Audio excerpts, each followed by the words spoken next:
Hello everyone, welcome to study wing point. এবং এই ভিডিওতে তোমাদের সাথে আলোচনা করব নতুন একটি চাকরির বিজ্ঞপ্তি নিয়ে।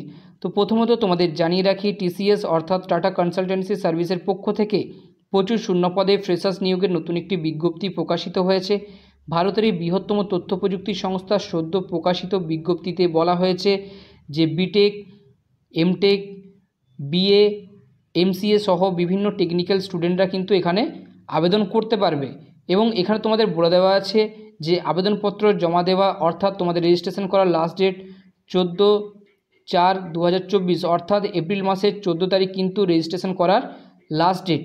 এবং এখানে তোমাদের কিন্তু পরীক্ষার ডেট বলে দেওয়া আছে 26শে এপ্রিল তোমাদের কিন্তু পরীক্ষার লাস্ট ডেট। তো এখানে তোমাদের ভোট সংক্রান্ত কিছু কারণবশত পরীক্ষার ডেট কিন্তু চেঞ্জ হতে পারে বলে দেওয়া আছে, ঠিক আছে। তো এখানে তোমাদের আরও বলে দেওয়া আছে 2024 এবং 2025 অর্থবর্ষে কতজন ফ্রেশার্স ক্যান্ডিডেটকে তোমাদের চাকরি দেওয়া হবে সেই সমস্ত বিষয় কিন্তু স্পষ্ট এখনও জানানো হয়নি। তো গত বছর তোমাদের 40,000 ক্যান্ডিডেটদেরকে নিয়োগ করানো হয়েছিল, তো তার থেকে কিন্তু বেশি মাত্রায় ক্যান্ডিডেটদেরকে নিয়োগ করা হবে এখানে বলে দেওয়া আছে, ঠিক আছে। তো এখানে তোমাদের আবেদন তোমরা কিভাবে করবে এবং আবেদন করতে গেলে কি কি প্রসিডিওর আছে প্রত্যেকটি কিন্তু জানিয়ে দেবো এই ভিডিওর মাধ্যমে। তো এখান থেকে তোমরা সমস্ত তথ্য পেয়ে যাবে। তো তোমাদের জানিয়ে রাখি, যদি এই চ্যানেল নতুন হয়ে থাকো সেক্ষেত্রে চ্যানেলটি সাবস্ক্রাইব করে পাশে থাকা বেল আইকনটি ক্লিক করে রাখো, যাতে যে কোনো লেটেস্ট আপডেট খুব সহজেই তোমাদের কাছে পৌঁছে যায়। তো দেখো তোমরা কিভাবে আবেদন করবে। তো প্রথমে তোমাদের টিসিএসের অফিসিয়াল ওয়েবসাইটে আসতে হবে, তারপরে তোমাদের ক্যারিয়ার অপশানে ক্লিক করলেই তোমাদের আরেকটি নতুন পেজ ওপেন হয়ে যাবে, ঠিক আছে। তো এখানে তোমরা একটু স্ক্রল ডাউন করলে দেখতে পাবে যে রেজিস্ট্রেশনের লাস্ট ডেট বলে দেওয়া আছে 14 এপ্রিল 2024 অর্থাৎ রবিবার কিন্তু তোমাদের আবেদনপত্র জমা দেওয়ার লাস্ট ডেট এই ডেটে। তো এখানে তোমাদের টেস্টের ডেট কিন্তু এখনও অ্যানাউন্স করা হয়নি, তো সম্ভবত একটা ডেট বলে দেওয়া আছে 26 তারিখ। তো এটি তোমাদের কিন্তু ক্যান্সেল হতে পারে ভোটের জন্য বা ভোটের কারণবশত। তো এখানে তোমাদের বলে দেওয়া আছে যে সমস্ত স্টুডেন্টরা আবেদন করতে ইচ্ছুক তারা কিন্তু এই স্টেপগুলি দেখে তোমাদের কিন্তু আবেদন করতে হবে। প্রথমে রেজিস্ট্রেশন করতে হবে এবং তারপরে স্টেপ বাই স্টেপ তোমাদের এখানে চেক আউট করে নিতে হবে। তো দেখো প্রথমে স্টেপে বলে দেওয়া আছে log on to the TCS next step portal অর্থাৎ তোমাদের হিয়ার অপশানে কিন্তু ক্লিক করতে হবে, ঠিক আছে প্রথমে। তারপর নেক্সট তোমাদের 2 নম্বরে বলে দেওয়া আছে দেখো যে ভেরিফিকেশান অথবা পার্সোনাল ডিটেলস। তো প্রথমে তোমাদের এখানে বলে দেওয়া আছে যে আধার নাম্বার দিতে হবে, তারপরে তোমাদের আধার কার্ডের নাম কী আছে সেটি তোমাদের ফিল আপ করতে হবে, অ্যাকুরেট তোমাদের কোনো রকম ভুল করা যাবে না, এবং ডেট অফ বার্থটি তোমাদের ফিল আপ করতে হবে আধার কার্ড দেখে। তো এখানে তোমাদের আরও বলে দেওয়া আছে যে please ensure to check the details are updated currently without any error and submit অর্থাৎ তোমাদের যে সমস্ত ডকুমেন্টসগুলি বা যে সমস্ত তথ্যগুলি আপলোড করবে সেগুলি তোমাদের কিন্তু কোনো রকম ভুল ছাড়াই কিন্তু আপলোড করতে হবে।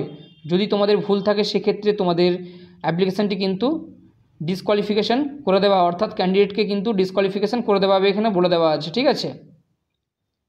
নেক্সট তোমাদের 3 নম্বর স্টেপে বলে দেওয়া আছে registration apply for TCS BPS hiring process অর্থাৎ রেজিস্ট্রেশনের কথা তোমাদের কিন্তু এখানে বলেছে।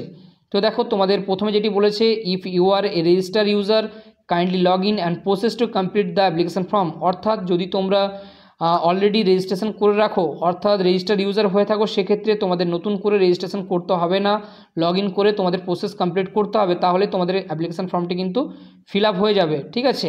এবং অ্যাপ্লাই ফর ড্রাইভে তোমাদের কিন্তু ক্লিক করতে হবে, ঠিক আছে। এবং নেক্সট তোমাদের বলে দেওয়া আছে if you are a new user kindly click on register now অর্থাৎ তোমরা যদি নতুন রেজিস্ট্রেশন করতে যাও সেক্ষেত্রে তোমাদের কিন্তু রেজিস্ট্রেশন করতে হবে, ঠিক আছে। এবং কোথায় তোমাদের ক্লিক করতে হবে এখানে বলেছে দেখো যে বিপিএস সিলেক্ট করতে হবে, সিলেক্ট করে তোমাদের অ্যাপ্লাই ফর ড্রাইভে কিন্তু ক্লিক করতে হবে।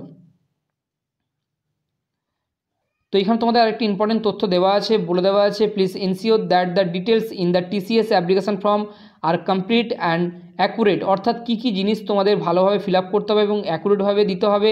তো দেখো অ্যাকাডেমিক ডিটেলস, ইন্টার্নশিপ এবং ওয়ার্ক এক্সপিরিয়েন্স যদি থাকে সেক্ষেত্রে দিতে পারো এবং না দিলেও কোনো অসুবিধা হবে না এখানে। তো প্রত্যেকটি তোমাদের ভালো করে ফিল আপ করার জন্য বারবার কিন্তু তোমাদের সতর্ক এখানে করে দেওয়া হচ্ছে, ঠিক আছে। তো নেক্সট তোমাদের 4 নম্বরে বলে দেওয়া আছে select your mode of test and choice your preferred test centre then click on apply অর্থাৎ তোমাদের কিন্তু এখানে আবেদন করার আগেই বলে দেওয়া হচ্ছে যে তোমাদের সেন্টারটা কিন্তু চয়েস করতে বলে দেওয়া হয়েছে এখানে, যে কোথায় তোমাদের পরীক্ষা সেন্টার পড়লে তোমাদের সুবিধা হবে সেটি কিন্তু তোমাদের চয়েস করতে বলে দিয়েছে এখানে। নেক্সট তোমাদের 5 নম্বর স্টেপে বলে দেওয়া আছে টু কনফার্ম ইওর স্ট্যাটাস তো এই তোমাদের স্ট্যাটাসটা কনফার্ম হয়েছে কিনা সেটি তোমরা কি করে বুঝবে না, ট্র্যাক ইওর অ্যাপ্লিকেশানে ক্লিক করতে হবে। ক্লিক করলে তোমরা কিন্তু দেখতে পাবে যে তোমাদের অ্যাপ্লিকেশানটি কিন্তু ঠিকঠাকভাবে গ্রহণ করা হয়েছে, ঠিক আছে। তো এখানে তোমাদের হেয়ার অপশানে ক্লিক করতে হবে। তো মোবাইল থেকে তোমাদের আবেদন করতে গেলে ডেস্কটপ মোড ওপেন করতে হবে। মোড ওপেন করে কিন্তু তোমরা আবেদন করতে পারবে, ঠিক আছে। তো এখানে ক্লিক করবে, ক্লিক করার পরে একটি পেজ ওপেন হয়ে যাবে। তো পেজ ওপেন হয়ে যাওয়ার পর তোমাদের কিন্তু এখানে রেজিস্টার নাম বলে অপশানটি যেটা আসবে সেখানে কিন্তু ক্লিক করতে হবে, ঠিক আছে। তো এখানে তোমাদের নতুন একটি পেজ ওপেন হয়ে যাওয়ার পর তোমাদের কিন্তু এখানে বলে দেওয়া আছে যে আইটি অথবা বিপিএস এই দুটি অপশানের মধ্যে তোমাদের কিন্তু ক্লিক করে অ্যাপ্লাই করতে হবে। তো দেখো তোমাদের ইনফরমেশন টেকনোলজি এখানে ক্লিক করলে তোমাদের কিন্তু একটি নোটিফিকেশান চলে আসছে, এটা তোমরা চেক আউট করে নেবে বা ক্রস সেকশন দিয়ে দেবে। ক্রস করে তোমাদের কিন্তু এখানে আইটি যেখানে লেখা আছে ওখানে হাত দিয়ে ক্লিক করতে হবে। আইটি অথবা বিপিএস বা যেটা তোমরা অ্যাপ্লাই করবে সেখানে তোমাদের হাত দিয়ে ক্লিক করতে হবে। তো এখানে তারপরে তোমরা অ্যাপ্লাই অপশানে ক্লিক করার পর তোমাদের কিন্তু ভেরিফিকেশান অফ ইওর ইমেল বলে একটি পেজ ওপেন হয়ে যাবে, সেখানে তোমাদের ইমেল দিয়ে কিন্তু গেট ওটিপি করতে হবে, ঠিক আছে। তো এইভাবে তোমাদের কিন্তু প্রসিডিওরটি কমপ্লিট করতে হবে। তোমাদের কিন্তু আরও স্টেপ আছে, প্রত্যেকটি স্টেপ দেখাতে গেলে কিন্তু এখন ভিডিওটি লেন্দি হয়ে যাবে। তো প্রত্যেকটি স্টেপ বাই স্টেপ যেমন তোমাদের দেখালাম বা বললাম সেরকমভাবে তোমাদের কিন্তু ফিল আপ করতে হবে। তো ভিডিওটি হেল্পফুল বলে মনে হলে একটি লাইক দিয়ে চ্যানেলটি সাবস্ক্রাইব করে আমাদের সাথে থেকো এবং আমাদের পাশে থেকো এবং ভিডিওগুলি বেশি বেশি করে বন্ধুদের সাথে শেয়ার করে দিও।